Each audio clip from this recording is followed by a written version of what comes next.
আল্লাহর হাবিব সাল্লাল্লাহু আলাইহি ওয়াসাল্লাম দুপুরের খাবার খেয়ে গড়াগড়ি করছিলেন। আল কাইলুলা, টসিং এন্ড টার্নিং, এপাশ ওপাশ করা। শীতকালে দুপুরের খাবার খেয়ে বিছানায় শুইলে আরাম আছে না নাই? এটা কাইলুলা বলে। আল্লাহর হাবিব সাল্লাল্লাহু আলাইহি ওয়াসাল্লাম যখন কাইলুলা করছিল, ঠিক তখন লোকগুলো ডাকতে আরম্ভ করলো, ইয়া মুহাম্মদ, ইয়া মুহাম্মদ, উখরুজ ইলাইনা, এ মুহাম্মদ আসো। আল্লাহ বললেন, খবরদার, আমার নবীকে এইভাবে ডাকা যাবে না, বরঞ্চ আমার নবীকে তোমরা ডাকবে ইয়া নবী আল্লাহ, ইয়া রাসূল আল্লাহ, ইয়া হাবিব আল্লাহ বলে। সুবহানাল্লাহ পড়েন। আল্লাহর হাবিব সাল্লাল্লাহু আলাইহি ওয়াসাল্লাম যতক্ষণ না বের হয়ে আসে তোমাদের অপেক্ষা করা উচিত, সবর করা উচিত। আমরা অনেক সময় সবর করি না। এট এ টাইমে আল্লাহর হাবিব সাল্লাল্লাহু আলাইহি ওয়াসাল্লামের 9টা হুজরাখানা ছিল, যেখানে 9 জন বিবি বসবাস করতেন। কিছু বেদুইন লোকজন এসে কেমন করে বিশ্বনবী সাল্লাল্লাহু আলাইহি ওয়াসাল্লামের সাথে আচরণ করতে হবে এটা জানতো না। তাদের মধ্যে সভ্যতা ভব্যতার ছোঁয়া স্পর্শ লাগেনি। পরে আমরা নিজেরা নিজেদেরকে যেমনে ডাকি, তারাও এসে বিশ্বনবীকে এভাবে ডাকা শুরু করলো।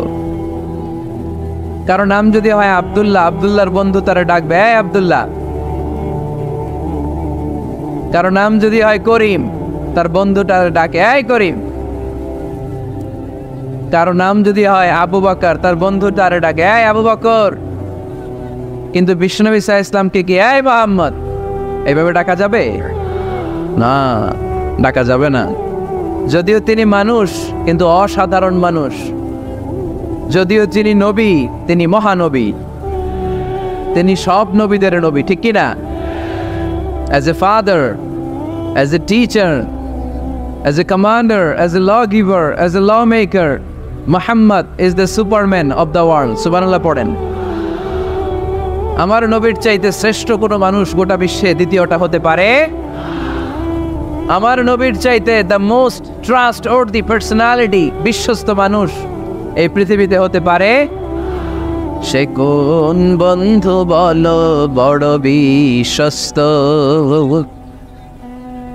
সে কোন বন্ধু বলো বেশি বিশ্বস্ত, কার কাছে মন খুলে দেয়া যায়, কার কাছে প্রাণ খুলে দেয়া যায়,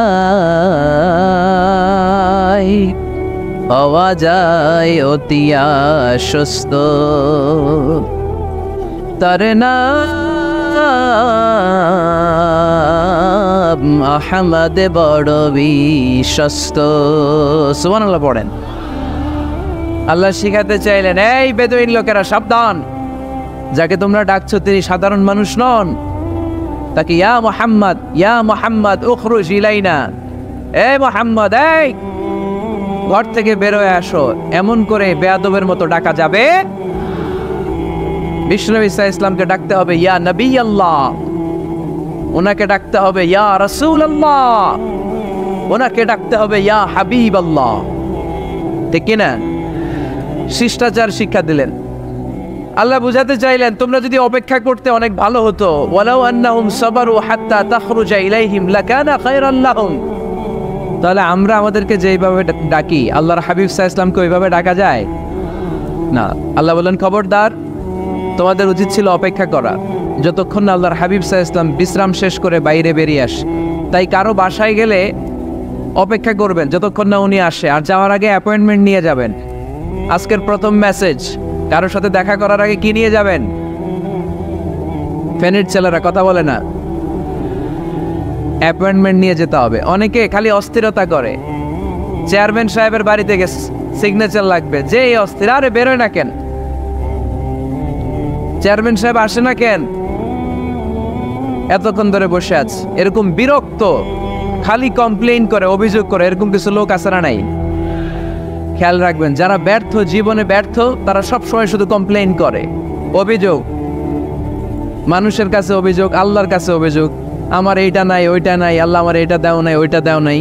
আর সফল ব্যক্তিরা কখনো অভিযোগ করে না, খালি শুকরিয়া করে, ঠিক কিনা?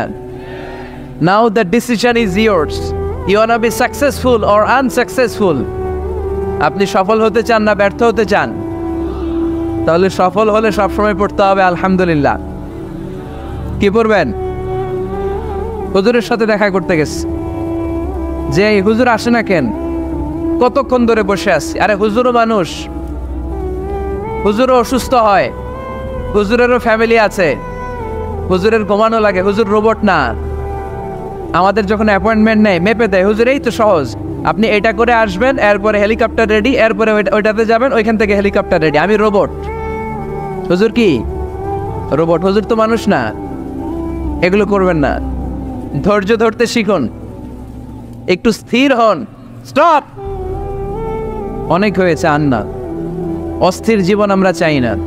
এই কোরআন আমাদেরকে অস্থির সময়ে স্বস্তির বাণী শোনায়, ঠিক কিনা? কিসের বাণী শোনায়? স্বস্তির বাণী। কোন সময়ে? অস্থির সময়ে স্বস্তির বাণী শোনায় কোরআন, ঠিক কিনা? এজন্য আজকের প্রথম মেসেজ হচ্ছে, কারো বাসায় গেলে পারমিশন নিতে হবে। দরজার সামনে যে আগে সালাম দিবেন 3 বার। কয়বার? অনুমতি চাইবেন, অনুমতি দিলে ঢুকবেন, অনুমতি না দিলে বেরোয় চলে আসবেন। পারা যাবে? এজন্য রব্বুল আলামিন বলেন, ইয়া আইয়ুহাল্লাযীনা আমানু লা তাদখুলু বুয়ুতান গায়রা বুয়ুতিকুম হাত্তা তাস্তানিসু ওয়া তুসাল্লিমু আলা আহলিহা যালিকুম খায়রুল লাকুম লাআল্লাকুম তাযাক্কারুন। সুবহানাল্লাহ পড়েন। আল্লাহ ডেকে বললেন, ও ঈমানদারেরা শোনো শোনো, তোমরা যখন অন্য কারো বাড়িতে যাবে, খবরদার অনুমতি না নিয়ে, সালাম না দিয়ে ঘরে ঢুকে যেও না। দরজার সামনে দাঁড়িয়ে থাকো, দরজার সামনে দাঁড়িয়ে দাঁড়িয়ে 3 বার অনুমতি চাও, তারপরে সালাম দাও। অনুমতি দিলে ঢুকবা, নচেত চলে যাবা, ঠিক কিনা? এই আইনটা কার? ফেনীবাসী কি আইনটা মনে রাখতে পারবে? কারো বাসায় যাওয়ার আগে অ্যাপয়েন্টমেন্ট নিয়ে যাব, আর যে হুট করে দরজার ভিতরে ঢুকে যাব না, অপেক্ষা করব। You have to wait. তিনি আসতে বললে এরপরে ঢুকবো, মনে থাকবে? কারো ঘরে অনুমতি না নিয়ে ঢুকা কবিরা গুনাহ। কি গুনাহ? আমরা এগুলোর ইসলাম মনে করি না, আমরা ম্যানার জানি না, আমরা সোশ্যাল নর্মস জানি না। আমরা মনে করি নামাজ, রোজা, হজ, যাকাত, জিকির এগুলাই ইসলাম, ঠিক কিনা? ধরাবাঁধা ইসলাম হিন্দু ধর্মের মতো গদবাঁধা কোনো ধর্ম নয়। আমাদের মসজিদ এটা গির্জা, প্যাগোডা, সিনাগোগ আর গুরুদুয়ারার মতো যে কোনো ইবাদতগাহ নয়। আমাদের মসজিদগুলো আমাদের সামাজিক ঐক্যের কেন্দ্রবিন্দু। আমাদের ইসলাম হচ্ছে আমাদের জীবন চালানোর মেথোডোলজি। কেমন করে এই লাইফটা সুন্দর হবে, স্মুথ হবে, তার সব নির্দেশনা কোরআনের ভেতরে আছে না নাই? এজন্য বিশ্বনবী বললেন, খবরদার কারো ঘরে যাওয়ার আগে সালাম দাও, পাশাপাশি অনুমতি চাও। এক সাহাবী দাঁড়িয়ে বললেন, ইয়া রাসূলুল্লাহ, ইয়া হাবিবাল্লাহ, আমার ঘরে আমরা কেবল 2 জন থাকি, 2টা ঘর। এক ঘরে থাকে আমার আম্মা, আরেক ঘরে থাকে আমি। আফাস্তাযিনু আলা উম্মি, আমি কি আমার মায়ের ঘরে ঢোকার আগে অনুমতি নেওয়া লাগবে নাকি? নবী, হ্যাঁ, 2টা রুম আমার ঘরে, এক রুমে আমি, আরেক রুমে আমার মা।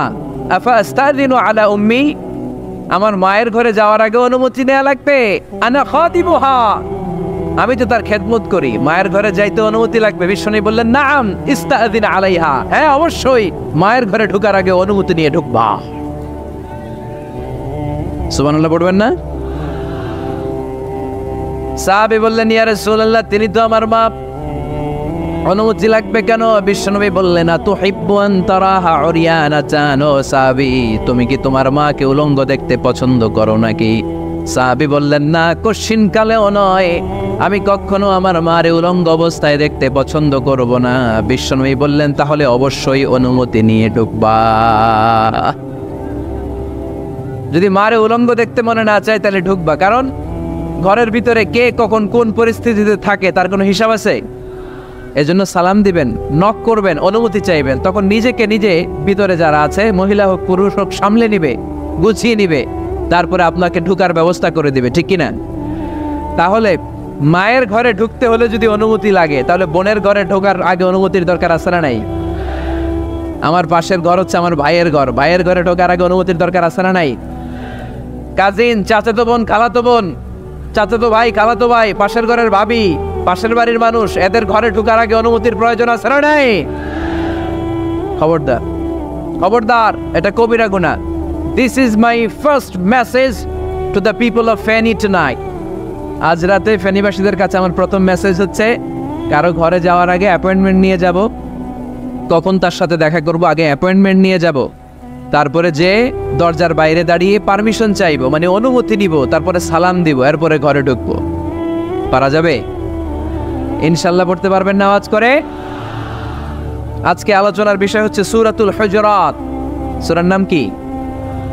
হুজুরাত। এটা মাদানী সূরা। কি সূরা? এটা কোরআনের 49 নম্বর সূরা। কত নম্বর সূরা? এই সূরায় মোট আয়াত আছে 18টি। কয়টি? এবার আমি প্রশ্ন করব, উত্তর দেন। এই সূরায় মোট আয়াত সংখ্যা কয়টি?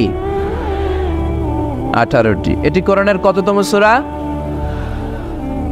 49তম সূরা। আর সূরাটা মাক্কি সূরা। কি সূরা? মাদানী সূরা। এই সূরাটাকে বলা হয় সামাজিক রীতিনীতির সূরা। সোশ্যাল নর্ম শেখানো হয়েছে এই সূরায়। কেমন করে সমাজের শান্তি, শৃঙ্খলার ভারসাম্য অক্ষুণ্ণ থাকবে সে ব্যাপারে এই সূরাতে আল্লাহ তাআলা কিছু দিক নির্দেশনা দিয়েছেন। আমাদের সমাজের ভারসাম্য ঠিক নাই, শান্তি নাই, সুশৃঙ্খলা নাই, শুধু মারামারি, জিঘাংসা, কিলাকিলি, হিংসা, বিদ্বেষ, বিশৃঙ্খলা। এই হিংসা, বিদ্বেষ, বিশৃঙ্খলা, মারামারির বিপরীতে সমাজের সাম্য, ভ্রাতৃত্ব, ভালোবাসা, সুশৃঙ্খলা আর ভারসাম্য কিভাবে অক্ষুণ্ণ রাখা যায় সেজন্য আল্লাহ তাআলা এই সূরার ভেতরে 10টা গাইডলাইন দিয়েছেন। কয়টা? সবাই বলতে হবে কয়টা? 10টা। প্রথম গাইডলাইন হচ্ছে আল্লাহ তাআলা বলছেন, খবরদার যারা বিশ্বাসী বলে নিজেদেরকে দাবি করো, আল্লাহ আল্লাহর রাসূলের নিয়মের বা আইনের উপর দিয়ে টপকে যেও না। আল্লাহ আল্লাহ রাসূল যেটা বলেছে এটাই ফাইনাল, ঠিক কি না?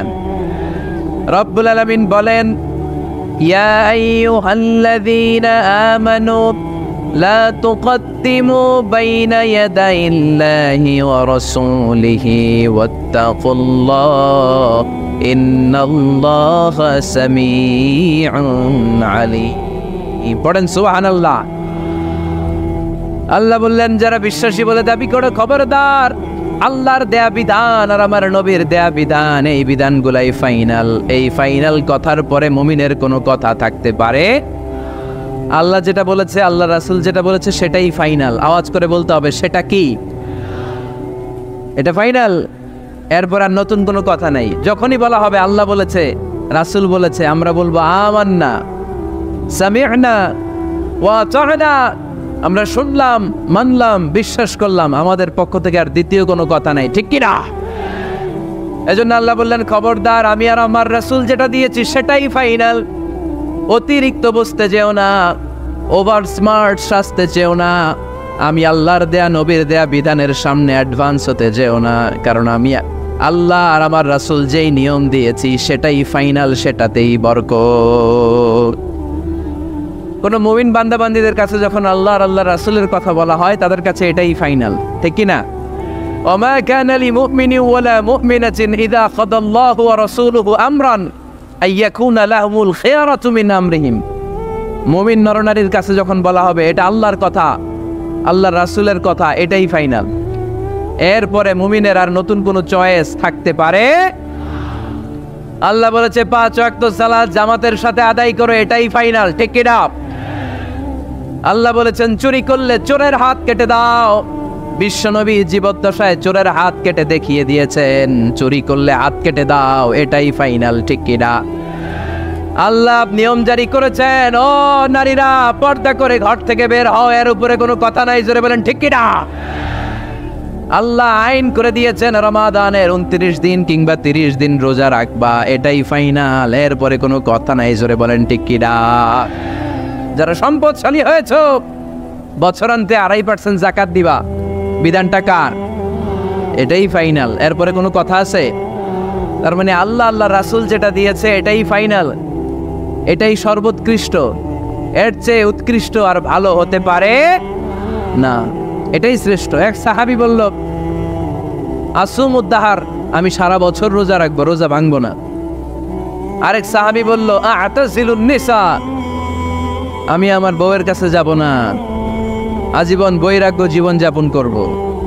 আরেক সাহাবী বলল, উসল্লিল লাইলা কুল্লাহ, সারা রাত তাহাজ্জুদ পড়ব, ঘুমাবো না। এই কথা শুনে বিশ্বনবী রেগে গেলেন। বিশ্বনবী বললেন, কে কে বলেছে এই কথা যে সারা বছর রোজা রাখবে, সারা রাত তাহাজ্জুদ পড়বে, স্ত্রীর কাছে যাবে না? ইন্নী আখশাকুম লিল্লাহি ওয়া আতকাকুম লাহু, নিশ্চয় আমি তোমাদের চাইতে আল্লাহকে বেশি ভয় করি। আমি বিশ্বনবী সবচেয়ে বড় মুত্তাকি, আমি বিশ্বনবী সবচেয়ে বড় বুজুর্গ, আমি বিশ্বনবী সবচেয়ে বড় আল্লাহওয়ালা। তো আমি এত বড় আল্লাহওয়ালা হয়ে আমি 11 জন স্ত্রী রেখেছি, আমি এত বড় আল্লাহওয়ালা হয়ে রাতে তাহাজ্জুদও পড়ি, আবার কিছু অংশ ঘুমাই। আমি এত বড় আল্লাহওয়ালা হয়ে বছরে কিছু সময় রোজা রাখি, মাঝে মাঝে রাখি না। তো আমি ব্যালেন্স করে জীবন ধারণের পরে আমার আল্লাহওয়ালাগিরিতে কোনো সমস্যা হয় নাই, আমার নবী হতে সমস্যা হয় নাই। তোমাদের সমস্যা হলো কেন? তোমরা কোত্থেকে এটা শিখেছ? আমি বিশ্বনবী যেটা শিখিয়েছি এটাই ফাইনাল, এর চেয়ে শ্রেষ্ঠ কোনো কাজ আর হতে পারে না। চিল্লায় বলেন ঠিক কি না? ফজরের ফরজ নামাজ কয় রাকাত? আওয়াজ করে বলেন। বিধানটা কার? আপনি যদি বলেন আমি একটু বাড়ায় পড়বো, 3 রাকাত পড়বো, সওয়াব বেশি হবে না? কারণ আপনি অ্যাডভান্স হয়েছেন। লা তুকদ্দিমু বাইনা ইয়াদাইল্লাহি ওয়া রাসূলিহি, খবরদার আল্লাহ আল্লাহ রাসূলের উপর অ্যাডভান্স হয়ো না। রমাদানের রোজা 30টা, আপনি যদি বলেন 35টা রাখবো, ফেনের ভাইয়েরা, রমজানের পরে আরো 5টা যদি একাধারে রাখেন, রমজান মনে করে আল্লাহ কবুল করবে? কবুল করবে? তার মানে আল্লাহ আল্লাহ রাসূল যেটা বলেছে এটাই ফাইনাল। এর চেয়ে বেশি কিছু আর ইবাদত করা যাবে, এর চেয়ে শ্রেষ্ঠ ইবাদত হতে পারে না। বিষ্ণু ইসা ইসলাম বললেন, সারা রাত তাহাজ্জুদ পড়লে এটা শ্রেষ্ঠ ইবাদত নয়, বরং রাতের কিছু অংশ ঘুমাবা, কিছু অংশ তাহাজ্জুদ পড়বা। আইয়ামুল বীজের রোজা রাখবা, সোম আর বৃহস্পতিবার রোজা রাখবা, আরাফার রোজা রাখবা, আশুরার রোজা রাখবা, শাওয়ালের 6 রোজা রাখবা। এর চেয়েও বেশি রাখতে চাইলে একদিন রোজা রাখবা, আরেকদিন রাখবা না, একদিন রাখবা, আরেকদিন রাখবা না। এর চেয়ে ভালো রোজার হতে পারে? হতে পারে না। আল্লাহর হাবিব সাল্লাল্লাহু আলাইহি ওয়াসাল্লাম বললেন, সেই শ্রেষ্ঠ যে স্ত্রীদের সাথেও মেলামেশা করে আবার ইবাদতও করে। ইসলামের মধ্যে ভারসাম্য আছে না নাই? তাহলে বোঝা গেল আল্লাহর হাবিব সাল্লাল্লাহু আলাইহি ওয়াসাল্লাম আল্লাহর সবচেয়ে কাছের, তিনি সবচেয়ে বড় মুত্তাকি। ফেনীবাসী আওয়াজ করে বলেন তো, আমার নবীর চাইতে বড় মুত্তাকি হওয়া যাবে? আমার নবীর চাইতে বড় আল্লাহওয়ালা হওয়া যাবে? নামাজ কেমন করে পড়তে হয় এটা নবী শিখায় গিয়েছেন, এর চেয়ে বেশি কিছু করা যাবে? জিকির কেমন করে করতে হয় এটা বিশ্বনবী শিখিয়ে গিয়েছেন কি জান নাই? বিশ্বনবীর শিখানো পন্থার বাইরে নতুন পন্থায় জিকির করা যাবে? তাহলে আল্লাহ এবং আল্লাহ রাসূল যা শিখিয়েছে এটাই ফাইনাল।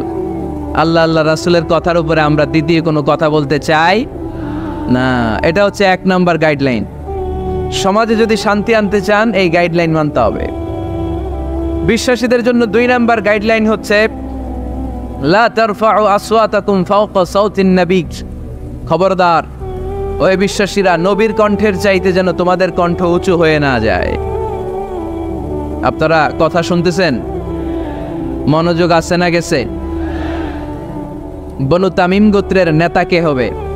আল্লাহর হাবিব সাল্লাল্লাহু আলাইহি ওয়াসাল্লাম পরামর্শ করছিলেন। সাইয়েদনা আবু বকর বললেন, আমার মতামত হচ্ছে এই লোকটা নেতা হলে ভালো হয়, যোগ্য লোক। ওমরে ফারুক বললেন, না উনি না। আবু বকর যেটা বলেছে ওইটা না, আমার মনে হয় এই লোকটা নেতা হলে ভালো হয়। আবু বকর বললেন, না ওমর তুমি বুঝো না, আমি যারে বলছি সে ভালো। ওমরে ফারুক বলে, না আবু বকর, আমি যাকে বলেছি সে ভালো। এরকম মতামত দিতে দিতে, তর্ক করতে করতে বিশ্বনবীর গলার চাইতে সাহাবীদের গলার আওয়াজ বড় হয়ে গিয়েছে।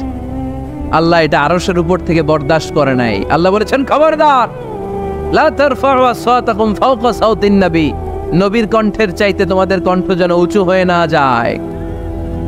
আমার নবীকে আমি তোমাদের বন্ধু বানিয়েছি, তোমাদের কাছে রেখেছি, তার মানে এই নয় যা মন চায় তাই নবীর সাথে আচরণ করবা, ঠিক কি না? কখনো যেন নবীর কণ্ঠের চাইতে কণ্ঠ উঁচু হয়ে না যায়। যদি নবীর গলার আওয়াজের চাইতে তোমাদের গলার আওয়াজ উঁচু হয়ে যায়, তোমাদের জীবনের সব নেক আমলগুলোকে আমি বাতিল করে দেব। আল্লাহ ধমক দিয়ে বললেন, খবরদার, ইয়া আইয়ুহাল্লাযীনা আমানু لا ترفعوا أصواتكم فوق صوت النبي ولا تجهروا له بالقول كجهر بعضكم لبعض أن تحبط أعمالكم وأنتم لا تشعرون বলেন সুবহানাল্লাহ। আল্লাহ বললেন খবরদার আমার নবীর কণ্ঠের চাইতে যেন তোমাদের কণ্ঠ উঁচু হয়ে না যায়। আমার হাবিবের কণ্ঠের চাইতে তোমাদের কণ্ঠ যদি উঁচু হয়ে যায় বেয়াদবি হয়ে যাবে, ফলে তোমাদের সব নেক আমল বাতিল করে দিবে কে? এই আয়াত নাজিল হওয়ার পরে সাহাবারা কেউ বিশ্বনবীর সামনে এসে বড় গলায় কথা বলে না, আস্তে আস্তে বলে। কেমনে বলে? ওমরে ফারুক এই আয়াত শুনে এত ভয় পেলেন, তিনি বিশ্বনবীর কাছে কোনো কথা নিয়ে আসলে ফিস ফিস করে বলতেন। বিশ্বনবী শুনতে পেতেন না, বলতেন এই ওমর কি বলছো, বুঝি নাই, জোরে বলো। ওমরে ফারুক সাউন্ড বাড়িয়ে জোরে বলতেন। বিশ্বনবী বলতেন এই কি বলেছো, এদিকে আসো, জোরে বলো, আমি শুনতে পাচ্ছি না, ওমর আরো জোরে বলো।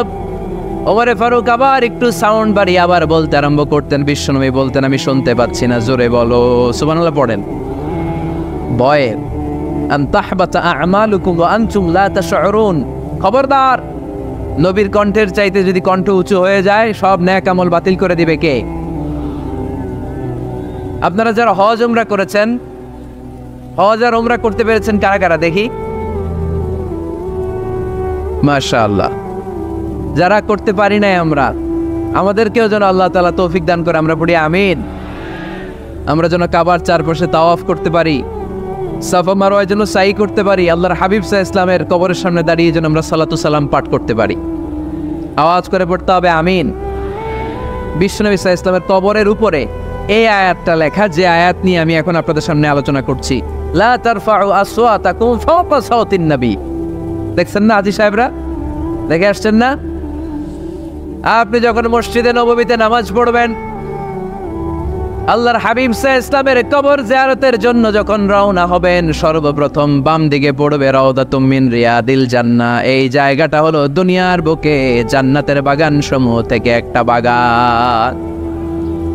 আপনি হাঁটতে থাকবেন, হাঁটতে হাঁটতে রাউদাতুম মিন রিয়াদিল জান্নাহ পার হওয়ার পরে বাম দিকে পড়বে বিশ্বনবীর কবর। বিশ্বনবীর কবরের সামনে দাঁড়িয়ে কোনো উম্মত সহ্য করতে পারে নাকি? ধৈর্য ধারণ করতে পারে নাকি? আজীবন যেই নবীর কথা শুনলাম, আজীবন যেই নবীর হাদিস চর্চা করলাম, আজীবন যেই নবীর ভালোবাসা হৃদয়ের মধ্যে ধারণ করলাম, ওই নবী নাকি এই জায়গায় শোয়া, ওই নবী নাকি এখানে শুয়ে আছে, এটা কল্পনা করলে কোনো উম্মত ধৈর্য ধারণ করতে পারে? কলিজাটা ছিঁড়ে খান খান হয়ে যায়, চিৎকার দিয়ে নবীরে ডাক দিতে মনে চায়, কিন্তু আল্লাহ বলেছেন খবরদার, কবরের উপরে এই আয়াতটা লেখা, লা তারফাউ আসওয়াতাকুম ফাওকা সাওতিন নবী, খবরদার এটা নবীর দরবার, এখানে বড় গলায় চিৎকার চেঁচামেচি করে কোনো আওয়াজ করা যায় না। চিল্লায় বলেন ঠিক কি না? এজন্য আল্লাহ বললেন লা তারফাউ আসওয়াতাকুম ফাওকা সাওতিন নবী, খবরদার নবীর কণ্ঠের চাইতে যেন কণ্ঠ উঁচু হয়ে না যায়। এই আয়াতের হুকুম আল্লাহর হাবিব সাল্লাল্লাহু আলাইহি ওয়াসাল্লামের জীবদ্দশা অবস্থায় যেমন ছিল ঠিক এখনো এটারে বলবৎ রেখেছে কে? তাই ওইখানে আল্লাহর হাবিব সাল্লাল্লাহু আলাইহি ওয়াসাল্লামের কবরের সামনে বুক ফেটে কান্না আসে, আমার নবী, আমার পেয়ারা নবী এখানে, পেয়ারা রাসূল শুয়ে আছে, এটা জেনেও আমি চিৎকার দিতে পারি না, আমি হই হুল্লোড় করতে পারি না, আমি লাফাতে পারি না, আমি শুধু চোখের পানি ছেড়ে আমার নবীরে সালাম পাঠাতে পারি। ঠিক কিনা? এই আয়াতের হুকুম শুধু নবীর ক্ষেত্রেই প্রযোজ্য নয়, আব্বা আম্মার ক্ষেত্রেও প্রযোজ্য। আব্বা আম্মার সামনে দাঁড়িয়ে বড় গলায় কথা বলা যাবে? উস্তাদ আল আসাতেজা যারা আমাদেরকে শিখিয়েছেন তাদের সামনে বড় গলায় কথা বলা যাবে না। আধ্যাত্মিক গুরু, ইসলামী আন্দোলনের নেতা, ধর্মীয় নেতা, ওনাদের সামনেও চোখ রাঙিয়ে কথা বলা যাবে না। চিল্লায় বলেন ঠিক কিনা? লা তারফাউ আসওয়াতাকুম ফাওকা সাওতিন নবী। আদব নাই সমাজে, আদব নাই, এজন্য এত মহা সমস্যা। তাহলে প্রথম মেসেজ হচ্ছে আল্লাহর হাবিব যা বলেছেন ওইটাই ফাইনাল, ওইটার উপরে কোনো কথা আছে? দ্বিতীয় মেসেজ হচ্ছে নবীর দরবারে দাঁড়িয়ে বড় গলায় কথা বলা যাবে। 3 নম্বরে আল্লাহ বললেন ইয়া আইয়ুহাল্লাযীনা আমানু ইন জাআকুম ফাসিকুম বিনাবাইন ফাতাবায়ানু। ও বিশ্বাসীরা, ও ইমানদার বান্দারা, তোমাদের সামনে যদি কোনো পাপাচারী, কোনো ফাসেক যদি কোনো খবর নিয়ে আসে, খবরটা বিশ্বাস করার আগে যাচাই করে নিও। ফাতাবায়ানু ইয়ানি ফাতাসাব্বাতু আন সিহহাতিল খবর, খবরটা সহি কিনা যাচাই করার দরকার আছে না নাই? ইযা জাআকুম ফাসিকুম বিনাবাইন ফাতাবায়ানু। ফেনীবাসী মনোযোগ দিয়ে শোনেন, কেউ যদি কোনো তথ্য নিয়ে আসে, খবর নিয়ে আসে, শুনেই হুট করে বিশ্বাস করা যাবে না। ফেসবুকে প্রায় বিভিন্ন ফেক নিউজ আছে না নাই, রুমর, গুজব আছে না নাই। আমি তখন মালয়েশিয়া, হঠাৎ করে দেখলাম নিউজের মধ্যে অনেকে স্ট্যাটাস দিতে শুরু করেছে যে পেঁয়াজের মতো লবণেরও দাম বেড়ে গেছে। এটা কি সত্য নিউজ না গুজব? জোরে বলেন। গুজব। আসলে কি লবণের দাম বাড়ছিল? বাড়ে নাই, কিন্তু না জেনেই অনেকে শেয়ার দিচ্ছে। এই জন্য ফেসবুকে কোনো নিউজ যদি আপনি দেখতে পান, শুনতে পান, verify, justify the news whether it's true or wrong. Check, make a cross check and double check regarding the authenticity of the report. এই রিপোর্টটা সঠিক কিনা ভেরিফাই করবেন আগে, তারপরে শেয়ার মারবেন। অনেকে আছে সিলে কান নিয়ে গেছে, শুনে সিলের পিছনে দৌড়। আগে কি সিলের পিছনে দৌড়াবেন নাকি কানে হাত দিবেন? নিউজ একটা দেখলেই শেয়ার দেয়া যাবে? কি করবেন? যাচাই করবেন। You have to cross check, you have to justify the news, you have to verify the news. আমরা প্রায় নিউজ একটা দেখলেই শেয়ার দেই। হয়তো একটা ভুল নিউজ আপনি শেয়ার দিয়েছেন, এই ভুল নিউজের কারণে পুরো সমাজের মধ্যে গোলমাল, এর দায়ভার আপনার কাঁধেই বর্তাবে। আওয়াজ করে বলেন ঠিক কিনা? এই ভুয়া নিউজগুলোতে আমাদের খুব আগ্রহ। ফেসবুক নিজের মন মতো ব্যবহার করা যাবে না। প্রায় ফেসবুকে অনেক রুমর পাবেন, গুজব, অনেক স্ক্যান্ডাল। অমুক নেতার গোপন ভিডিও ফাঁস। তো অমুক নেতার গোপন ভিডিও ফাঁস, তোর কি হয়েছে? তোর সমস্যা কি? ওইটা তোর শেয়ার দেয়া লাগবে কেন? চিল্লায় বলেন ঠিক কিনা? মানুষের দোষ আমরা গোপন করতে পারি না। মান সাতারা মুসলিমান সাতারাহুল্লাহু ফিদ দুনিয়া ওয়াল আখিরাহ। যে অন্যের দোষ দেখে গোপন রাখে, তার দোষগুলো গোপন রাখবে কে? ওমান কাশাফা মুসলিমান কাশাফাহুল্লাহু ফিদ দুনিয়া ওয়াল আখিরাহ। যে অন্যের গোপন বিষয় প্রকাশ করে দেয়, ওর গোমরও কিয়ামতের ময়দানে ফাঁস করে দিবে কে? আপনি 10 জনের সামনে অন্যের গোপন বিষয় ফাঁস করবেন, আল্লাহ লাখো মানুষের সামনে আপনার ল্যাংটা করে ছেড়ে দিবে। লক্ষ মানুষের সামনে আপনার গোমর ফাঁস করে দিবে। এজন্য খবরদার, অন্যের পিছনে লেগে থাকেন না, অন্যের দোষ খুঁজেন না, দোষ খুঁজবেন নিজের। ইন জাআকুম ফাসিকুম বিনাবাইন ফাতাবায়ানু। মুমিন কোনো তথ্য, কোনো সংবাদ, কোনো রিপোর্ট কিংবা নিউজ শুনলেই বিশ্বাস করে না। মুমিন আগে এটাকে যাচাই করে, বাছাই করে, জাস্টিফাই করে, ভেরিফাই করে, তারপরে সে বিশ্বাস করে। ঠিক কিনা? আল্লাহর হাবিব সাল্লাল্লাহু আলাইহি ওয়াসাল্লাম বনুল মুস্তালিকের যুদ্ধে জয়লাভ করলেন। হারিস ইবনে মিরার বনুল মুস্তালিকের নেতা। শুনতেছেন আপনারা? কষ্ট হচ্ছে? আচ্ছা, হারিস ইবনে মিরার বললেন, ইয়া রাসূলুল্লাহ, আমরা ইসলাম ধর্ম গ্রহণ করলাম, কি কি নিয়ম মানতে হবে? আল্লাহর হাবিব সাল্লাল্লাহু আলাইহি ওয়াসাল্লাম বললেন, সালাত পড়বে, যাকাত দিবে। উনি বললেন, তাহলে যাকাত নেন। আল্লাহর হাবিব বললেন, না, এই তো মাত্র কালিমা পড়ে মুসলমান হলে হালানিল হাউল, 1 বছর অতিক্রান্ত হওয়ার পরে যাকাত দিবে। আল্লাহর হাবিব সাল্লাল্লাহু আলাইহি ওয়াসাল্লাম মদিনায় ফিরে আসলেন। 1 বছর পর আল ওয়ালিদ ইবনে উকবাহ রাদিয়াল্লাহু তাআলা আনহুকে পাঠালেন, যাও বনুল মুস্তালিকের 1 বছর পূর্ণ হয়েছে, যাকাতের সম্পদ নিয়ে আস। এইদিকে হারিস ইবনে মিরার যাকাতের সম্পদ নিয়ে, সৈন্যবাহিনী নিয়ে, নবীর দূত আসবে যাকাত কালেকশনের জন্য, ওনার জন্য মেহমানদারিতে কোনো ঘাটতি না হয়, ওয়েল রিসেপশন দেওয়ার জন্য এলাকা থেকে বের হয়ে মরুভূমির সামনে দলবল নিয়ে দাঁড়িয়ে। ওয়ালিদ ইবনে উকবা যখন যাকাতের সম্পদ কালেক্ট করার জন্য বনুল মুস্তালিকের ওদিকে যেতে শুরু করেছে, এলাকায় ঢোকার আগেই দেখে বনুল মুস্তালিকের লোকেরা ঘোড়সাওয়ার বাহিনী দাঁড়ায় আছে।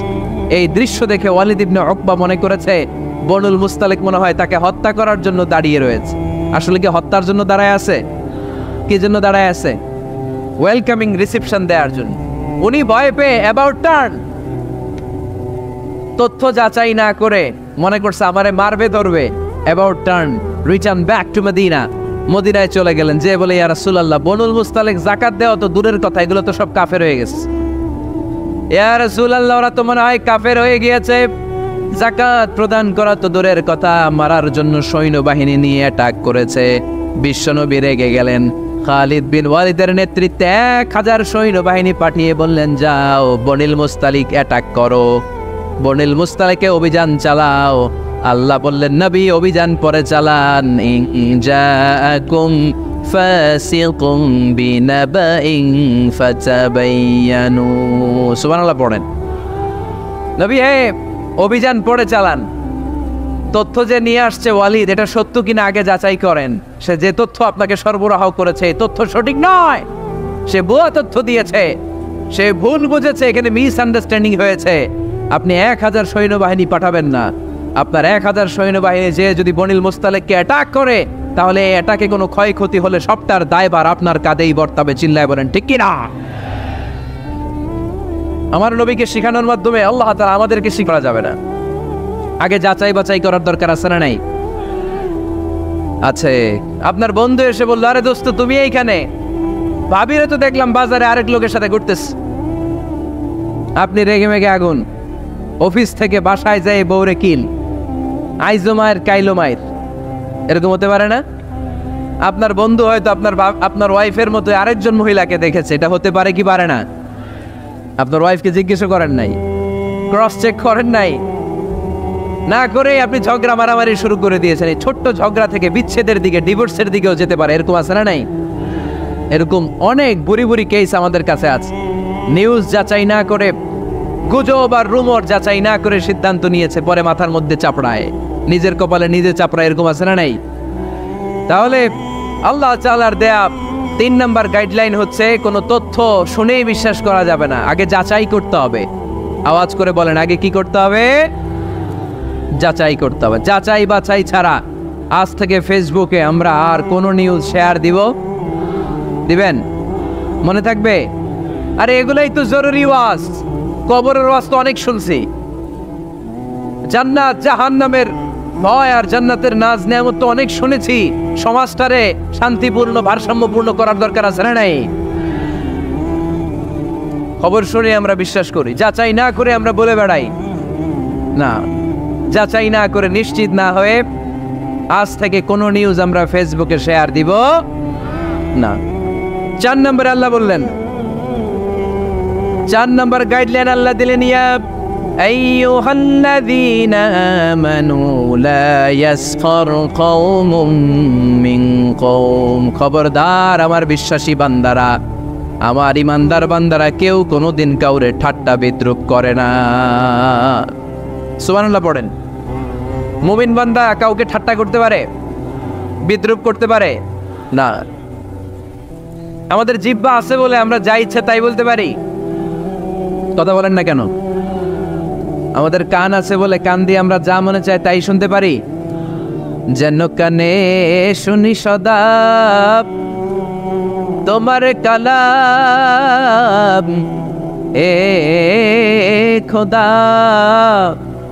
চোখে যেন দেখি শুধু কোরআনের আয়াত। শোনো আমার মুনাজাত, শোনো শোনো ইয়া ইলাহি আমার মুনাজাত, শোনো আমার মুনাজাত। সবাই আওয়াজ করে পড়েন আমিন। লা ইয়াসখার কওমুন মিন কওম। মুমিন বান্দা কখনো অন্য কাউকে ঠাট্টা করবে না। আমার কোনো ভাই মনে কষ্ট পায়, এরকম কোনো ঠাট্টা, বিদ্রূপ, খোঁচা মেরে, পোক মেরে কথা বলা যাবে না। এটা তার চেহারা নিয়ে না, তার পেশা নিয়ে না, তার বংশ নিয়ে না, তার পরিবার নিয়ে না। তার বাবা চুরি করেছে, আমি কি বলতে পারবো তুই চোরের ঘরের চোর? বলে কি বলে না? কেউ একটু মোটা হইলে কয় তুই মোটুর ঘরের মোটু, চোখে কম দেখলে কেউ তুই কানার ঘরের কানা। আছে না নাই? না না, স্টপ, থামেন, অনেক হয়েছে। আর না, এগুলো বলা যাবে না। কারো আকৃতি নিয়ে, কারো আকৃতি নিয়ে খোটা দেয়া, ঠাট্টা করা, এটা স্বয়ং আল্লাহর সাথে ঠাট্টা করার শামিল, ঠিক কিনা? কারো নাক যদি ছোট হয়, এরে কয় বোচা, তোর নাক বোচা। ফেরিতে আপনারা কি বলেন? হ্যাঁ, তো এই যে যার নাক বোচা হয়েছে, ও কি নিজে বানাইছে? যার নাক খাড়া, এটা বানাইছে কে? যে কালো, বানাইছে কে? সাদা শুভ্র, বানাইছে কে? তার মানে কারো আকৃতি নিয়ে যদি আপনি ঠাট্টা করেন, স্বয়ং আল্লাহর সাথে ঠাট্টা করলেন। কারণ কেউ কারো চেহারা বানানোর দায়িত্ব পায় নাই। মাতৃগর্ভে থাকতেই আমাদের চেহারার আকৃতিগুলো দান করেছে কে? হুয়াল্লাযী ইউসাউবিরুকুম ফিল আরহামি কাইফা ইয়াশা লা ইলাহা ইল্লা হুয়াল আজিজুল হাকীম। তিনি এমন সত্তা, তোমরা যখন তোমাদের মায়ের পেটের ভেতরে ছোট্ট একটা ভ্রূণ কণা ছিলা, তখনই তোমাদের চেহারার আকৃতি দিয়েছে কে? মায়ের পেটে থাকতেই কে ছেলে হবে, কে মেয়ে হবে, কে সুশ্রী হবে, কে শ্যামলা হবে, কার নাক লম্বা হবে, কারটা খাটো হবে, এগুলো ফিক্স করে রেখেছে কে? মাঝে মাঝে এমন জায়গা থেকে রিজিক আসে আমরা কখনো ভাবি নাই, ভাবছি হঠাৎ কোত্থেকে যেন খাওয়ার ব্যবস্থা হয়ে গেল, হঠাৎ কোত্থেকে যেন রিজিকের ব্যবস্থা হয়ে গেল। আপনি শুধু খাবার দাবার আর টাকা পয়সাকে রিজিক মনে করবেন না। আল্লাহর দেয়া সব নেয়ামতি রিজিক। এই যে সন্তান পেয়েছেন, এটা কার পক্ষ থেকে রিজিক? স্ত্রী পেয়েছেন, দিয়েছে কে? সবাই মিলে চাইলে একটা সন্তান বানানো যায়? আল্লাহ কাউরে ছেলে দেয়, কাউরে মেয়ে দেয়, কাউরে ছেলে মেয়ে দুইটাই দেয়, আবার কাউরে ছেলেও দেয় না, মেয়েও দেয় না। এরকম আছে না নাই? নিঃসন্তান বানিয়ে আল্লাহ পরীক্ষা করে। কাউরে আল্লাহ ছেলে বানিয়ে পরীক্ষা করে, কাউকে আল্লাহ মেয়ে বানিয়ে পরীক্ষা করে, কাউকে আল্লাহ হিজরা বানিয়ে পরীক্ষা করে। আছে আছে হিজরাদেরকে আমি বলি প্রায় হিজরাদের ব্যাপারে, অনেক হিজরাও দেখি বিভিন্ন জায়গায় কমেন্টস করে যে হুজুর আমরাও শুনি আপনার ওয়াজ। আলহামদুলিল্লাহ, এটা ভালো। এই যে তৃতীয় লিঙ্গ, থার্ড জেন্ডার, এরা অবহেলিত কিন্তু আমাদের দেশে, কিন্তু এদেরকে নিয়ে আমাদের ভাবনা নেই। সংখ্যায় একেবারে কম নয়, এদের সংখ্যাও অনেক। এরা আমাদেরই সন্তান। আমার দুইটা মেয়ে, তো আল্লাহ মেয়ে না দিয়ে আমার ঔরসে হিজরা দিতে পারতো না? কথা বোঝে নাই? আমি যে ছেলে হয়েছি কার ইচ্ছায়? আমার বোন মেয়ে হয়েছে কার ইচ্ছায়? যে হিজরা হয়েছে সেও হয়েছে কার ইচ্ছায়? বুঝতেছেন কথা কি? বুঝেন? তাহলে হিজরা এরা আমাদের সমাজেরই অংশ, এরা আমাদেরই সন্তান, কিন্তু আমরা এদেরকে পরিচয় করিয়ে দেই না কোথাও। দেখবেন এক লোকের এক ছেলে এক মেয়ে আর একটা হিজরা, তো ঘরে মেহমান আসলে উনি ছেলের পরিচয় করায় দেয়, ছেলের নাম আব্দুল্লাহ, মেয়ের নাম সুমাইয়া। হিজরা যে আছে ওরা সামনেই আনে না। ও সব সময় অবহেলিত, neglected in family as well as in the society. পরিবারও নেগলেক্টেড, সমাজেও নেগলেক্টেড। ফলে সে দুঃখ ভারাক্রান্ত মন নিয়ে খুঁজতে থাকে, আমার মতো এরকম অসহায় কে আছে দেখি। সে খুঁজে পেয়ে যায় আরো কিছু হিজড়াকে, পরে একসাথে হিজড়া পাড়া বানায় এরা। জানেন, হিজড়ারা কিন্তু আরেকটা বয়স্কা হিজড়ার আন্ডারে থাকে, চাঁদাবাজি করে এরা। আপনাদের এলাকায় নাই তো, আপনারা বুঝেন না। ঢাকায় যাইয়েন একবার, জ্যামের মধ্যে আটকালেই খবর আছে, পুলিশেও ভয় পায় এদেরকে। আমি এক জায়গায় বলছিলাম যে এদেরকে পুলিশের দায়িত্ব দিয়ে দেয়, যেহেতু এদেরকে সবাই ভয় পায়। এরা ট্রাফিক সিগন্যালের এখানে এমনি দাঁড়ায় থাকলেই চলবে, লেন চেঞ্জ করে কেউ উল্টা পাল্টা লেনে ঢুকবে না। This is call idea. Idea generate করতে না পারলে দেশের উন্নতি করা সম্ভব না। হিজড়াদেরকে কর্মসংস্থানের ব্যবস্থা করা উচিত। এই এলাকার জনপ্রতিনিধি যদি কেউ থেকে থাকেন, অথবা পরবর্তীতে ভিডিওতে যদি শুনতে পান, আমার এই আবেদন, আপনারা হিজড়াদেরকে খুঁজে বের করবেন, কর্মসংস্থানের ব্যবস্থা করেন। আমি পৃথিবীর অনেক জায়গায় এয়ারপোর্টে দেখেছি হিজড়াদেরকে, দে হ্যাভ হিউজ স্ট্যাটাস, তাদের জব আছে, তাদের চাকরি আছে, তাদের সম্মান আছে, সামাজিক সম্মান। তারাও আমাদের মতো মানুষ, এজন্য তাদেরকে কর্মসংস্থানের ব্যবস্থা করেন, শিক্ষার ব্যবস্থা করেন। স্কুলে পাঠানো যায় না, বাবা মারা লজ্জা পায়, লুকাতে চায় এদেরকে। সন্তানের ফর্ম পূরণ করতে গেলে ওখানে লেখা থাকে জেন্ডার, ছেলে নাকি মেয়ে। তো এটা ছেলেও না মেয়েও না, কি লিখবে? এখন থেকে সব ফর্মে 3টা ঘর রাখবেন মেল, রাখবেন ফিমেল, আর একটা রাখবেন শিমেল অথবা বাইসেক্সুয়াল, উভয় লিঙ্গ যাদের। তো এদেরকে যেন আমরা আগলে রাখি। এদেরকে যেন দূরে ঠেলে না দেয়। আল্লাহর হাবিব সাল্লাল্লাহু আলাইহি ওয়াসাল্লাম মানুষকে আগলে রাখতে পছন্দ করতেন, দূরে ঠেলে দিতেন না। আল্লাহ রাসূল সাল্লাল্লাহু আলাইহি ওয়াসাল্লাম মন জয় করার কিছু বাক্য আমাদেরকে শিখিয়েছেন, how to reach in the peoples heart, মানুষের হৃদয়ে কি করে পৌঁছতে হয় তিনি শিখালেন। তুমি বলো বাশশিরু ইয়াসসিরু, ইয়াসসিরু ওয়ালা তুআসসিরু, বাশশিরু ওয়ালা তুনাফফিরু, সহজ করে উপস্থাপন করো, কঠিন করো না। মানুষকে সুসংবাদ দাও, ভয় দেখিও না। আমরা ভয় দেখাই, আছে না নাই? নতুন একজন কালেমা পড়ে মুসলমান হয়েছে, ওরে শোনাইতে আরম্ভ করছে তোমার নামাজ পড়তে হবে, রোজা রাখতে হবে, যাকাত দিতে হবে, তোমার বউরে পর্দা করাইতে হবে, তুমি এটা করতে পারবা না, ওইটা করতে পারবা না, কারণ ইসলামে এইটা নাই ওইটা নাই। নতুন মুসলিম কয় তাইলে আমিও নাই, তোমাদের ধর্মে আমিও নাই, তো ভয় দেখেন কেন? ও যখন কালিমা পড়ে মুসলমান হয়েছে, ওরে বলবেন কিছু বই পড়ো না, এই বইগুলো পড়ো, তারপর আমাদের মসজিদে আইসো মাঝে মাঝে, দেখো কিভাবে কি হয়। ইসলামে কিছু প্রোগ্রামে নিয়ে যান, মসজিদে নিয়ে যান, জুমার নামাজে দেখো কেমনে পড়ে, কি বলে শোনো। তো এইভাবে গ্রাজুয়ালি মানুষের হৃদয়ে পৌঁছতে হয়। আমরা যেন মানুষকে ঐক্যবদ্ধ করতে পারি, আমরা যেন মানুষকে বিচ্ছিন্ন না করি, আমরা যেন দিনকে কঠিনভাবে উপস্থাপন না করি। আল্লাহ তুমি তৌফিক দাও। আরো জোরে পড়বো আমিন। আপনারা সবাই ভালো আছেন তো? আলহামদুলিল্লাহ ভালো আছি। তো আসার সময় দেখলাম যে গুড়ি গুড়ি বৃষ্টি পড়তেছে। আপনাদের উপরে পড়তেছে নাকি বৃষ্টি? চলে গেছে? মাশাআল্লাহ। মহিলাদের জন্য সরাসরি সম্প্রচার এবং ফেসবুক লাইভ প্রচার করা হবে, শুনতেছে বোনেরা? আলহামদুলিল্লাহ। আজকে সমাপনী দিবস, তার মানে গত রজনীতেও কথা হয়েছে। আজকে আমার আগে কথা বলেছে হযরত মাওলানা জয়নাল আবেদিন সাহেব, হযরত মাওলানা আব্দুর রহিম বশরি, হযরত মাওলানা নুরুল আফসার কাদেরি, হযরত মাওলানা হাফেজ আহমদ। যারা এই কথা বলেছে নিঃসন্দেহে কোরআন সুন্নাহর আলোকে বলেছে। যা বলেছে আমরা যেন আমল করতে পারি, আমলটা বেশি দরকার, ঠিক কিনা? এত মানুষ আমরা আসলাম, আমরা যদি কিছু নিয়ে যেতে পারি, শিখে যেতে পারি, ওইটাতে লাভ। ফেসবুক লাইভ, এই এলাকার সবচেয়ে বড় মাহফিল, 50 কিলোমিটার জ্যাম, আজহারের ভক্তরা কোপায়া দিছে সব। কি লাভ হয়েছে? কিছু যদি নিয়ে যেতে না পারেন, এজন্য এখনই শুরুতেই নিয়তটা খালেস করে নেন যে যে কয় মিনিট আমরা কথা শুনবো, আমরা যেন শুধুমাত্র কেবলমাত্র একমাত্র আল্লাহ তাআলার সন্তুষ্টির জন্য শুনতে পারি। আল্লাহ তুমি তৌফিক দান করো। আরো জোরে সবাই পড়বো আমিন। যে পরিমাণে তাফসির মাহফিল হয় এদেশে, ওই পরিমাণে হেদায়েতের ছোঁয়া স্পর্শ দেখা যায় না দেশে। তাফসির মাহফিলও হয়, আবার ক্যাসিনোর ব্যবসাও হয়। তাফসির মাহফিলও হয়, আবার পেঁয়াজের দামও বাড়ে।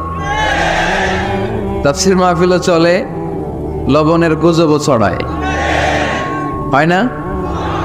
তার মানে যে পরিমাণে এটার ইম্প্যাক্ট ইন দ্য সোসাইটি, এটার প্রতিফলন, এটার প্রভাব সমাজে থাকা দরকার ছিল, ততটা নাই। একেবারে যে নাই তা বলবো না, আছে। মানুষ পরিবর্তন হচ্ছে, দেখা যাচ্ছে। আমাদেরকে বলে হুজুর আগে গান বাজনা শুনতাম, এখন কোরআন শুনি। আগে নামাজ পড়তাম না, এখন পড়ি। আগে দাড়ি রাখি নাই হুজুর, এখন দাড়ি রাখছি। তো এগুলো হচ্ছে পরিবর্তন। কিন্তু যে পরিমাণে তাফসির মাহফিল হয়, সেই পরিমাণে বাংলাদেশ হওয়া দরকার ছিল একেবারে ওলি আল্লাহদের দেশ, ঠিক কিনা? কিন্তু সবচেয়ে বেশি চোরবাট করে এই দেশ। আপনাদের এই এলাকায় আলহামদুলিল্লাহ নাই, এই এলাকাতেও আছে। তা না হইলে যেই পরিমাণ তাফসির শুরু হয়েছে যে সেপ্টেম্বর থেকে, সবচেয়ে বড় আল্লাহর ওলি হওয়ার কথা ছিল এই মাইকম্যানরা। সেপ্টেম্বর থেকে ওদের ব্যবসা আছে না নাই? কিন্তু দেখা যায় অধিকাংশ মাইকম্যান নামাজই পড়ে না। আপনাদের আজকেরটা ও পড়ে, আজকের মাইকম্যান পড়ে আলহামদুলিল্লাহ, বেশিরভাগ পড়ে না। মিডিয়াওয়ালাদের কি অবস্থা জানি না, কি অবস্থা? নামাজ টামাজ পড়ো তোমরা? হ্যাঁ পড়ো, নামাজ পড়বা, নামাজগুলো পড়ো। শুধু তোমরা, ও আবার কমিটিরও ছাড়বে না এরা। কমিটির যারা আছেন আপনারাও নামাজ পড়বেন। শুধু বছরে একটা মাহফিল করে দিলেই দায় সারা সব আদায় হয়ে যায় না, ঠিক কিনা? আমরা সব সময় ইসলামের পক্ষে, আমরা সব সময় কোরআনের পক্ষে, আমরা সব সময় আল্লাহর হাবিবের পক্ষে, ঠিক কিনা? ঘটা করে 1-2 দিনের জন্য যেন আমরা ইসলাম পালন না করি, আমরা যেন সারা বছর ইসলামের পক্ষে থাকি। আল্লাহ তুমি থাকার তৌফিক দান করো। অনেক অতিথিবৃন্দ এসেছেন, কায়সারুল হক জুয়েল ভাই, জাফর আলম সাহেব, হেফাজতুল্লাহ নদভী, ব্যারিস্টার নুরুল আজিম, ওমর হামজা, মাওলানা মোহাম্মদ সৈয়দ, মাওলানা নুরুল ইসলাম, আল্লাহ তুমি সবাইকে কবুল করো। আমরা সরাসরি কোরআনের কথা শুরু করব। আজকে আমরা কথা শুনবো দোয়ার ব্যাপারে। কিসের ব্যাপারে? দোয়া করেন আপনারা? কার কাছে করেন? দোয়া করা, দোয়া চাওয়া দুইটাই সুন্নাত। দুইটাই কি? আমরা বলি না যে আম্মা আমার জন্য দোয়া করবেন, আব্বা দোয়া করবেন। হুজুরের কাছে বলি হুজুর দোয়া করবেন। বড় ভাইকে বলি ভাই দোয়ায় আমাকে শামিল রাখবেন। বলি ইউসুফের খিলে আপনারা বলেন না বোধহয়? বলেন বলেন, এটা বলবেন। দোয়া চাওয়া, দোয়া করা দুটোই সুন্নাত। দোয়া চাইতে হয়, মুরব্বীদের কাছে দোয়া চাইতে হয়, আব্বা আম্মার কাছে দোয়া চাইতে হয়। আব্বা আম্মার দোয়া আল্লাহ ফিরিয়ে দেয় না। দোয়া চাইতে দেরি, দোয়া কবুল করে নেয় কে? আমরা আব্বা আম্মারে রেখে দিয়ে অমুক দরবারে যাই, অমুক দরবারে যে দোয়া চাই। আসল বড় দরবার যে আমার ঘরে, এটাই বলে যাই। আমার আব্বার চেয়ে বড় কোনো পীর সাহেব আমার জন্য হতে পারে? আমার মায়ের চেয়ে বড় দোয়াকারী আমার জন্য পৃথিবীতে থাকতে পারে?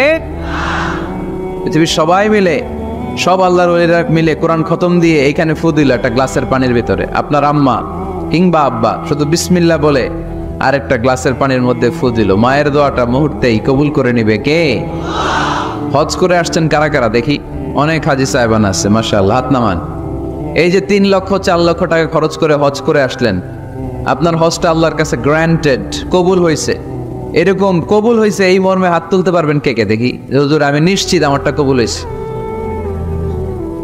নাই, কারণ কবুল করার মালিক কে? আমরা কামনা করি সব হাজি সাহেবদের হজ কবুল হোক। আমিও হজ করেছি 2018 সালে। আমরা কামনা করি আমাদের হজ উমরাগুলো কবুল হোক, কিন্তু হাত তুলে বলা যাবে না হুজুর আমারটা কবুল হয়েছেই, বলা যাবে? হইতেও পারে, নাও হইতে পারে। হাজি সাহেব লেখার জন্য, আল হাজ লাগানোর জন্য অনেকে যায়, আছে না নাই?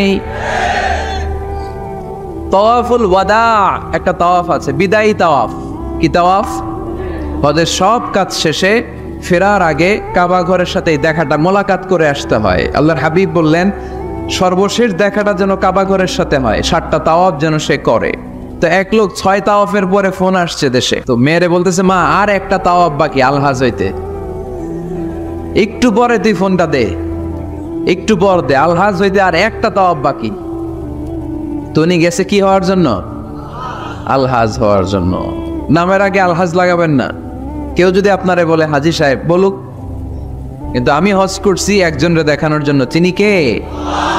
আল্লাহ। এজন্য ইখলাসটা বড় জরুরি। লোক দেখানো মনোভাব আমাদের সব কিছুকে ধ্বংস করে দেয়। তো যারা হজ করেছেন কেউ কিন্তু হাত তুলতে পারলেন না যে হুজুর আমি 100% কনফার্ম যে আমার হজটা কবুল হয়েছে। এজন্য আব্বা আম্মা থেকে দোয়া নেওয়ার দরকার আছে না নাই? দোয়া চাইবেন, দোয়া চাইবেন। মায়ের মর্যাদা অনেক বেশি, বাবার চেয়ে 3 গুণ বেশি, কমসে কম। কয় গুণ বেশি? মা মা মা, তারপর বাবা। 3 বার মা। কয়বার মা? 1 বার বাবা। তার মানে মাকে ইসলাম দিয়েছে স্বর্ণ পদক, দিয়েছে রৌপ্য পদক, দিয়েছে ব্রোঞ্জ পদক, আর বাবাকে দিয়েছে সান্ত্বনা পুরস্কার। আমরা এটা নিয়েই খুশি, ঠিক কিনা? তাহলে মাকে 3টা পুরস্কার, স্বর্ণ পদকও মা, রৌপ্য পদকও মা, ব্রোঞ্জ পদকও মা, বাবারে দিছে কি? সান্ত্বনা পুরস্কার। এজন্য মায়ের মর্যাদা বেশি। লাউ কাতাআতা জিলদাক, চামড়া কেটে যদি মায়ের পায়ের জুতা বানিয়ে দাও। ছোটবেলা যে মায়ের বুকের দুধ খেয়েছো, আল্লাহর হাবিব বললেন 1 ঢোক দুধের শোধ আদায় হবে না, ঠিক কিনা? যাদের মা নাই তারা জানে মা না থাকার কি জ্বালা। যাদের বাবা নাই তারা জানে বাবা না থাকার কি জ্বালা। এখন ঘরে ঝগড়া করেন, এখন ভাল লাগে না আব্বা আম্মারে, এখন আব্বা এই ভুল ধরে, আম্মা এইটা বলে, এখন অনেক অসহ্য লাগে। যেদিন চলে যাবে ওই দিন বুঝতে পারবেন মাথার উপর থেকে ছাতাটা নাই হয়ে গেছে, বটবৃক্ষটা চলে গিয়েছে, আর উপদেশ দেওয়ার মতো কেউ নাই, কাছে আগলে রাখার মতো কেউ নাই। এজন্য আব্বা আম্মা থাকতে আমরা যেন আব্বা আম্মার কাছ থেকে দোয়া চাই। আব্বা আম্মার দোয়া কোনোদিন আল্লাহ তাআলা ফিরিয়ে দেয়। অনুরূপভাবে মুসাফিরের দোয়া আল্লাহ ফিরিয়ে দেয় না। সফরে বেরোলেই দোয়া করবেন, পারবেন? মনে থাকবে? এখান থেকে ঢাকা যান না আপনারা, আনতা মুসাফির, এখান থেকে ঢাকা গেলে আপনি মুসাফির, দোয়া করা শুরু করে দিবেন। যদি জুলুমের শিকার হন, মাজলুম, ইত্তাকু দাওয়াতাল মাজলুম, আল্লাহর হাবিব সাল্লাল্লাহু আলাইহি ওয়াসাল্লাম বললেন মজলুমের বদদোয়াকে ভয় করো, কেননা মজলুমের বদদোয়া আর আল্লাহর আরশের মাঝখানে আল্লাহ কোনো পর্দা রাখে না।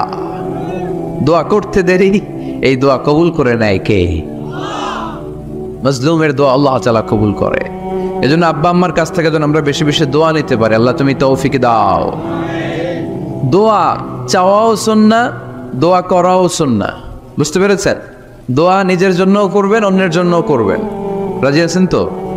অনেকে বলে হুজুর আমার দোয়া আমি করব, আমি আরেকজনের জন্য করব কেন? ওনারটা উনি করুক, আমারটা আমি করি, এরকম কথা আছে না? নাই না, অন্যের জন্য দোয়া করবেন, এতে লাভ আছে। আপনি যখন কারোর জন্য দোয়া করেন, ফেরেশতারা আল্লাহর কাছে দোয়া করতে থাকে, আল্লাহ যেই দোয়া সে তার ভাইয়ের জন্য করলো, আগে দোয়াটা তার নিজের জন্য কবুল করে দাও। মা মিন মুসলিম ইয়াদউ লিআখিহিল মুসলিম বিযাহরিল গায়ব ইল্লা ক্বালাল মালাক ওয়ালাকা বিমিসলিন। ফেরেশতারা বলে ওয়ালাকা বিমিসলিন, আপনি দোয়া করলেন আল্লাহ আমার এই ভাইটার টাকা পয়সা নাই, তুমি তারে ধনী বানায় দাও। ফেরেশতারা তখন বলে ওয়ালাকা বিমিসলিন, মানে আল্লাহ যিনি দোয়া করতেছে আগে তারে ধনী বানিয়ে দাও। সুবহানাল্লাহ কইতে পারলেন না? আরো জোরে বলেন সুবহানাল্লাহ। একটানা ডর করি কও বাজি সুবহানাল্লাহ। এইবার বেড়ে গেছে আওয়াজ। একটানা ডর করি হও না বাজি, এইটা বললে কক্সবাজারের বাইরে বলতে পারে। ডর করি কইতে হবে বড় বড় করে। আপনার ভাই অসুস্থ, আপনি দোয়া করলেন আল্লাহ আমার ভাইটা অসুস্থ, তারে তুমি সুস্থ করে দাও। ফেরেশতারা বলে ওয়ালাকা বিমিসলিন, মানে আল্লাহ যিনি দোয়া করতেছে তার কোনো রোগ বালাই থাকলে আগে তারে সুস্থ করে দাও। তাই জন্য অন্যের জন্য দোয়ার দরকার আছে না নেই? আল্লাহর হাবিব সাল্লাল্লাহু আলাইহি ওয়াসাল্লাম বললেন দোয়া মুখুল ইবাদা, দোয়া হচ্ছে ইবাদতের নির্যাস। নামাজ পড়লেন, রোজা রাখলেন, যাকাত দিলেন, কিন্তু দোয়া করলেন না, তার মানে আসল নির্যাসটা আপনি মিস করলেন, ঠিক কি না? আরেক বর্ণনায় এসেছে আর দোয়া হুয়াল ইবাদা, দোয়াটাই নাকি ইবাদত। দোয়া যে করতেছেন এটাই ইবাদত। আওয়াজ করে পড়তে হবে আল্লাহু আকবার। এজন্য প্রতিটা সালাতে যখন আমরা নামাজে দাঁড়াই, যখন মুসল্লায় দাঁড়াই, আমরা যখন সূরাতুল ফাতিহা পড়ি, এর মধ্যে আল্লাহ একটা দোয়া শিখিয়েছেন, পড়েন ইহদিনাস সিরাতাল মুস্তাকিম। ইহদিনাস সিরাতাল মুস্তাকিম, ও Allah show us the right path, show us the correct path. Allah আমাদেরকে সহজ সরল সোজা পথ দেখান। আল্লাহর হাবিব সাল্লাল্লাহু আলাইহি ওয়াসাল্লাম একবার খেজুর গাছের ডাল দিয়ে মরুভূমিতে একটা টান মারলেন, সোজা একটা টান, আর ডানে বায়ে অনেকগুলো দাগ কাটলেন। আল্লাহর হাবিব বললেন ডানের ছোট ছোট রাস্তাগুলো শয়তানের রাস্তা, ওরা হাতছানি দেয়। আসো নাচের অনুষ্ঠানে আসো, গানের অনুষ্ঠানে আসো, মদের আড্ডাখানায় আসো, জুয়া খেলাতে আসো, ওইদিকে যাওয়া যাবে না। মুমিনের রাস্তাটা সোজা, এটা সিরাতুল মুস্তাকিম। এই রাস্তায় যদি একবার উঠে যান, ডানে বায়ে কোনো মোড় নাই, খালি চলবে, খালি চলবে, ইউটার্ন নাই, কোনো চৌমুহনি নাই। এই রাস্তা শুরু হয়েছে দুনিয়াতে, এই রাস্তার শেষ মাথা ঢুকে গিয়েছে জান্নাতে। এজন্য প্রতিদিন সালাতে আমরা পড়ি আল্লাহ তুমি আমাদেরকে সরল সঠিক পথ দেখাও। আমরা যদি কোনোদিন রাস্তা হারিয়ে ফেলি, আমাদেরকে রাস্তা দেখায় কে? আমি যদি কোনোদিন পথ ভুলে যাই, হাতে ছানি দিয়ে কাছে নিও, মমতার বন্ধনে আমায় বেঁধে সব ভুল ক্ষমা করে দিও। পড়েন আমিন। এজন্য সালাতের মধ্যে দোয়া আসরা নাই। প্রতিদিন আমরা দোয়া করি, দোয়াটা পড়ি, কিন্তু অর্থ বুঝি না। এর চাইতে দামি দোয়া হতে পারে ইহদিনাস সিরাতাল মুস্তাকিম, আল্লাহ সিরাতুল মুস্তাকিমের পথ দেখাও, সোজা পথ। এই জন্য দোয়ার গুরুত্বের কোনো শেষ নাই, এটা অনেক গুরুত্বপূর্ণ। It's an art. দোয়াটা একটা শিল্প, এটাকে আত্মস্থ করতে জানতে হয়। সব কাজের মধ্যে first class, second class, third class আছে না নাই? কারো দোয়া থার্ড ক্লাস দোয়া, কারোটা সেকেন্ড ক্লাস, কেউ করতে পারে ফার্স্ট ক্লাস দোয়া, ঠিক কিনা? দোয়ার মতো যদি দোয়া করতে পারেন, এটা হচ্ছে ফার্স্ট ক্লাস দোয়া, মুহূর্তে আরশে পৌঁছে যায়। এটাকে রপ্ত করতে হয়, এটার মধ্যে আবেগ জুড়ে দিতে হয়। অনেকে দোয়া করে আবেগ নাই, আছে না নাই? জুমার দিন দেখবেন নামাজ পড়ে ইমাম সাহেব দোয়া করতেছে, অনেক মুসল্লি দোয়াও করতেছে, ওদিকে তাকায় আসছে, হাত কিনতে এইভাবে, আর তাকায় আছে জানালার দিকে, ও কি দোয়া করতেছে? কথা বলেন, আছে না নাই? এজন্য দোয়াটা করবেন কায় মনোবাক্যে, খুব আন্তরিকতা দিয়ে, হৃদয় থেকে।